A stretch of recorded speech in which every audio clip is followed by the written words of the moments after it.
Nuclear শক্তিকে ব্যবহারে কোন জ্বালানি ব্যবহৃত হয়? ইউরেনিয়াম। নিউক্লিয়ার শক্তিকে ব্যবহারে কোন জ্বালানি ব্যবহৃত হয়? ইউরেনিয়াম। বাষ্পীয় ইঞ্জিনের জ্বালানি কি? কয়লা। বাষ্পীয় ইঞ্জিনের জ্বালানি কয়লা। সালফারের ধোঁয়া কি সৃষ্টি করে? অ্যাসিড বৃষ্টি।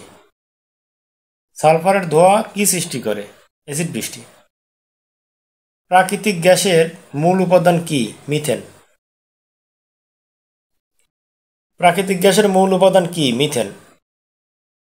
আধুনিক সভ্যতার ধারক কি? জীবাশ্ম জ্বালানি।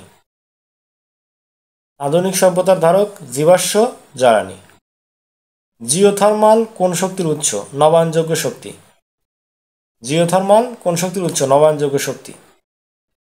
জলবিদ্যুৎ উৎপাদনে পানির কোন শক্তি ব্যবহার করা হয়? বিভব শক্তি। জলবিদ্যুৎ উৎপাদনে পানির বিভব শক্তি ব্যবহার করা হয়।